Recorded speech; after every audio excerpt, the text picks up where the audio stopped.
Assalamualaikum warahmatullahi wabarakatuh. Halo teman-teman. Kami dari kelompok 1 ingin menjelaskan tentang teori atom, perkembangan atom, struktur-struktur atom, dan juga isotop, isoton, dan isobar. Yuk kenalan dulu sama anggota kelompok 1. Assalamualaikum semuanya, perkenalkan saya Siti Tufahati Eral dengan NPM 201913500461 kelas R3G Program Studi Pendidikan Matematika dari kelompok 1. Assalamualaikum warahmatullahi wabarakatuh. Saya Nada Nabila Nugraha, NPM 2019 13500 506 dari kelas R3G Program Pendidikan Matematika. Saya dari kelompok 1. Saya Elsa Putri Rahayu, NPM 2019 1315484, kelas R3G dari kelompok 1. Kali ini kita akan membahas tentang struktur atom. Apa sih struktur atom itu? Yuk kita ulas.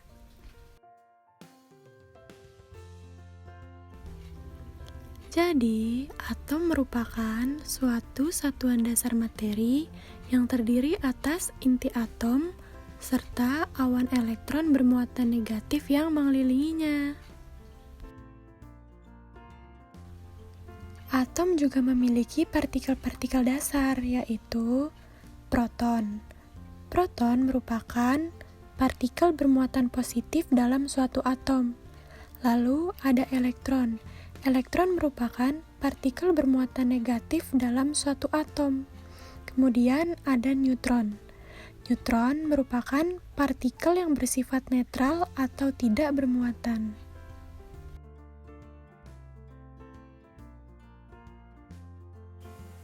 Partikel-partikel atom.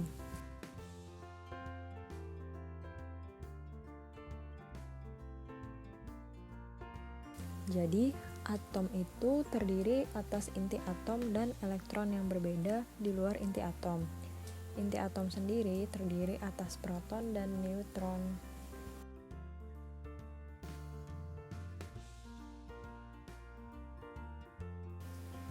Perkembangan teori atom. Yang pertama, teori atom Democritus. Democritus seorang ilmuwan pertama yang mempelajari tentang atom. Democritus mencetuskan istilah atom, yang artinya materi terkecil yang sudah tidak dapat dibagi lagi. Penemuan istilah atom tersebut menimbulkan pendapat para ahli yang didasarkan pada eksperimen yang dilakukan, sehingga atom mengalami perubahan mengikuti perkembangan ilmu pengetahuan.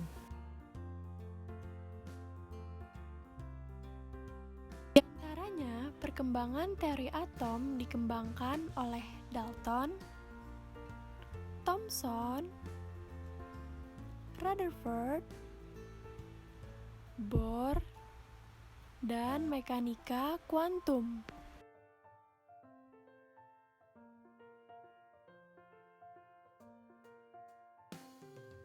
Teori model atom John Dalton. Terdapat postulat Dalton yang berisi, yang pertama, atom merupakan bagian terkecil dari materi yang sudah tidak dapat dibagi lagi. Selanjutnya, unsur yang sama tersusun dari atom-atom yang identik, sedangkan unsur yang berbeda tersusun dari atom-atom yang berbeda. Kemudian, atom-atom bergabung membentuk senyawa dengan perbandingan bilangan bulat sederhana. Dan yang terakhir, atom tidak dapat diciptakan atau dimusnahkan. Dalam teori model atom John Dalton, terdapat kelebihan dan kekurangan. Kelebihannya adalah dapat menerangkan hukum kekekalan massa atau hukum Lavoisier dan hukum perbandingan tetap atau hukum Proust. Kekurangannya tidak dapat menerangkan sifat listrik atom. Pada kenyataannya, atom-atom masih dapat dibagi lagi menjadi partikel subatom. Kemudian, teori atom Dalton dikembangkan oleh teori atom Thomson. Thomson mengemukakan bahwa atom berbentuk bola pejal yang bermuatan positif, dan di permukaan atom terdapat partikel-partikel elektron yang menyelimutinya, sehingga atom bermuatan netral. Jika digambarkan, model atomnya seperti roti kismis. Thomson mengemukakan teori atomnya berdasarkan percobaan tabung sinar katoda, dan menemukan partikel subatom yaitu elektron. Pada percobaan tersebut, berkas sinar ditembakkan dari katoda ke anoda dan melalui lubang atau celah hingga menuju layar dan menghasilkan pendaran cahaya. Thomson berasumsi bahwa yang membuat pendaran pada layar merupakan suatu partikel, sehingga pada pengujiannya Thomson menempatkan sebuah baling-baling atau roda di antara katoda dan anoda. Dan ketika dihubungkan dengan sumber arus, baling-baling atau roda tersebut bergerak. Hal ini menandakan bahwa memang berkas sinar katoda merupakan suatu partikel materi. Ketika tabung katoda dipasang 4 magnet, ternyata berkas sinar dibelokkan oleh plat menuju kutub positif pada plat. Hal ini mengindikasikan bahwa partikel berkas sinar katoda memiliki muatan negatif dan dikenal sebagai elektron. Jadi, kelebihan dari teori atom yang dikemukakan oleh Thomson yaitu dapat menerangkan adanya partikel subatom dan juga dapat menerangkan sifat listrik atom. Namun, kelemahannya yaitu Thomson tidak dapat menjelaskan susunan muatan positif dan negatif dalam atom.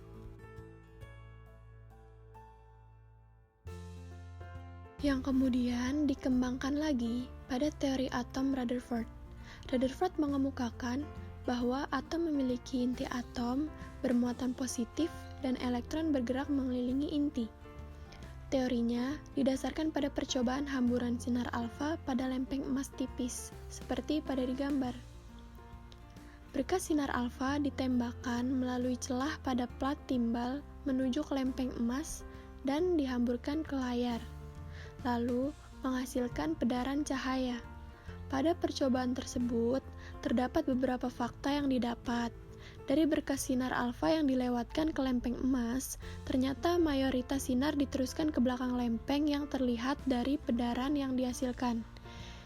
Jadi, kebanyakan sinar alfa diteruskan ke layar, yang artinya hampir semua bagian atom merupakan ruang hampa atau ruang kosong. Berikutnya, terdapat sinar alfa yang dibengkokkan. Hal ini membuat Rutherford menyimpulkan bahwa atom memiliki partikel bermuatan positif yang berada di tengah-tengah atom, yang selanjutnya disebut sebagai inti atom. Adapun kelebihan dari model atom Rutherford, yaitu dapat menerangkan fenomena penghamburan partikel alfa pada lempeng emas tipis. Kekurangannya tidak dapat menjelaskan mengapa elektron tidak jatuh ke inti.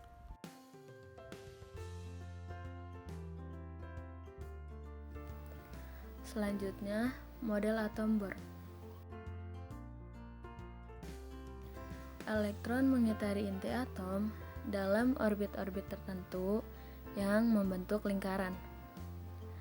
Selama dalam orbitnya, elektron tidak memancarkan energi dan dikatakan dalam keadaan stasioner. Atom dalam molekul dikatakan dalam keadaan tingkat dasar atau ground state apabila elektron-elektronnya menempati orbit-orbit sedemikian sehingga memberikan energi total terendah. Kelebihan dari model atom Bohr yaitu keberhasilan teori Bohr yang terletak pada kemampuannya untuk meramalkan garis-garis dalam spektrum atom hidrogen. Kekurangannya yaitu model atom Bohr mempunyai nilai momentum sudut lintasan ground state yang salah. Selanjutnya, model atom mekanika kuantum. Menurut Louis de Broglie, cahaya dapat berperilaku sebagai materi dan berperilaku sebagai gelombang, atau dikenal dengan istilah dualisme gelombang partikel, sehingga elektron bersifat gelombang dan partikel. Menurut Werner Heisenberg mengatakan, jika elektron bisa dianggap sebagai gelombang materi yang gerakannya bisa disamakan dengan gerakan gelombang, maka pernyataan ini disebut mekanika gelombang atau mekanika kuantum. Heisenberg juga mengatakan, kedudukan elektron dalam atom tidak bisa ditentukan secara pasti. Yang bisa ditentukan hanya probabilitasnya saja.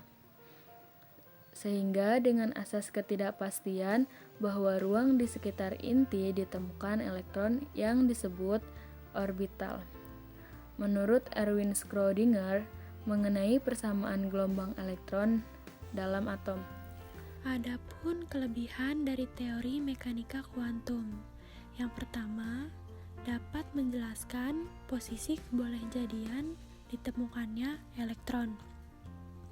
Yang kedua, dapat menjelaskan posisi elektron ketika mengorbit.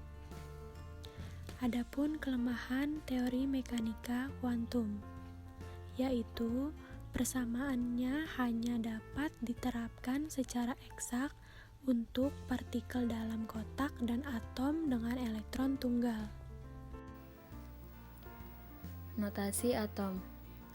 Notasi atom yaitu atom atau unsur yang dinotasikan dengan satu huruf pertama dari nama atom penyusun unsur tersebut. Atom mempunyai nomor massa dan nomor atom. Jumlah proton, elektron, dan neutron dapat ditentukan dengan cara X merupakan lambang kimia untuk unsur, A merupakan nomor massa. Nomor massa sendiri menyatakan jumlah proton P dan neutron N, dan Z merupakan nomor atom. Sehingga jumlah neutron diperoleh dengan nomor massa dikurangi nomor atom. Contohnya seperti berikut. Nomor massa pada kalsium yaitu 40 dan nomor atom pada kalsium yaitu 20. Jika kita ingin menghitung jumlah neutron, rumusnya yaitu nomor massa dikurangi nomor atom.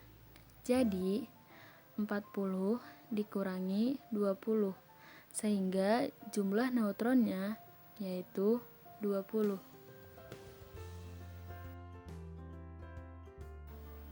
Satu, isotop. Isotop merupakan atom-atom dari unsur yang sama yang mempunyai nomor atom yang sama, tetapi nomor massanya berbeda. Contohnya seperti ketiga karbon tersebut. Pada ketiga karbon tersebut, mereka memiliki nomor atomnya sama, yaitu 6. Sedangkan pada nomor massanya, mereka memiliki berbeda-beda. Ada yang 11, ada yang 12, dan juga ada yang nomor massanya 13. Kali ini kita akan mencoba menghitung jumlah neutron dari ketiga karbon tersebut. Pada karbon pertama, nomor massanya ada 11 dan nomor atomnya ada 6. Sehingga untuk kita menghitung jumlah neutron, rumusnya yaitu nomor massa dikurangi nomor atom. Sama dengan 11 dikurangi 6, hasilnya adalah 5. Jadi jumlah neutron pada karbon atau zat arang pertama hasilnya adalah 5. Selanjutnya pada karbon kedua. Karbon kedua memiliki nilai massanya 12 dan nilai atomnya 6. Kita akan menghitung jumlah neutronnya dengan cara 12 dikurangi 6. Hasilnya adalah 6. Jadi jumlah neutron pada karbon kedua yaitu hasilnya 6. Selanjutnya kita akan menghitung jumlah neutron pada karbon yang ketiga. Pada karbon ketiga kita memiliki nomor atom 6 dan nomor masanya 13. Kita akan menghitung jumlah neutronnya, yaitu 13 dikurangi 6. Maka hasilnya adalah 7. Jadi, jumlah neutron pada atom ketiga yaitu 7. Sehingga jumlah neutron pada atom pertama, kedua, dan ketiga yaitu hasilnya 5, 6, dan 7.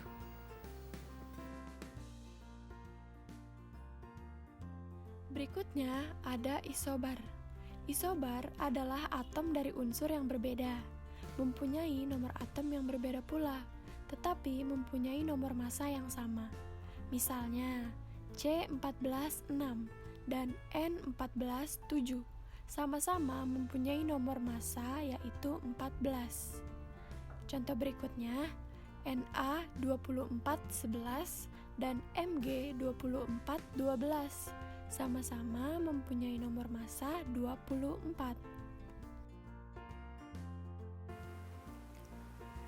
Isoton merupakan atom dari unsur yang berbeda dan mempunyai nomor atom yang berbeda, tetapi mempunyai jumlah neutron yang sama. Untuk bisa menentukan dia isoton atau tidak, harus dihitung dulu untuk jumlah neutronnya. Karena otomatis nomor massa dan nomor atomnya berbeda untuk isoton. Sebagai contoh, di sini ada 11B dengan nomor atom 5 dengan 12C dengan nomor atom 6. Untuk menentukan ini merupakan isoton, caranya adalah yang pertama, untuk B dapat dihitung dengan neutron sama dengan 11 dikurangi dengan nomor atom, yaitu 5. Hasilnya sama dengan 6. Sedangkan untuk C dapat dihitung dengan neutron sama dengan 12 dikurangi dengan 6, yaitu nomor atomnya. Hasilnya itu sama dengan 6. Sehingga pada perhitungan tersebut dapat dihasilkan jumlah neutron yang sama. Maka atom tersebut merupakan isoton. Jadi, tadi kita membahas tentang isotop, isobar, dan isoton, di mana isotop sendiri mempunyai nomor atom yang sama. Nomor atom itu angka yang ada di bawah. Dan isobar mempunyai nomor massa yang sama. Nomor massa itu adanya di atas atau angka yang di atas. Sedangkan isoton merupakan jumlah neutron, yaitu nomor massa dikurang nomor atom, seperti pada dicontoh. Yang pertama ada unsur H atau hidrogen dengan nomor massa 3 dan nomor atom 1. Jadi 3 dikurang 1 sama dengan 2. Jadi jumlah neutron hidrogen sama dengan 2. Yang kedua, ada unsur He atau helium dengan nomor massa 4 dan nomor atom 2. Jadi 4 dikurang 2 sama dengan 2. Jadi jumlah neutron helium sama dengan 2. Berikut ini adalah contoh soal dan pembahasannya. Tentukan isotop, isoton, dan isobar dari gambar berikut.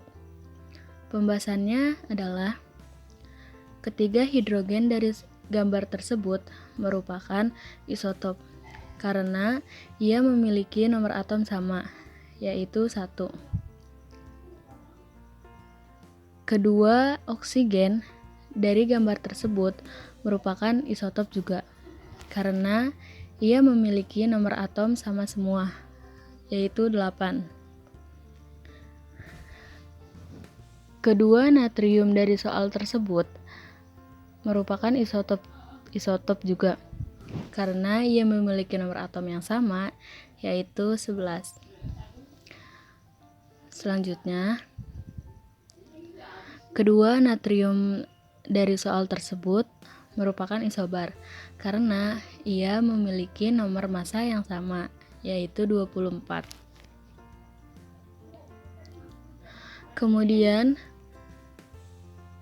natrium dengan nomor massa 23 dan nomor atom 11, dan magnesium dengan nomor massa 24 dan nomor atom 12 merupakan isoton karena mereka memiliki jumlah neutron yang sama.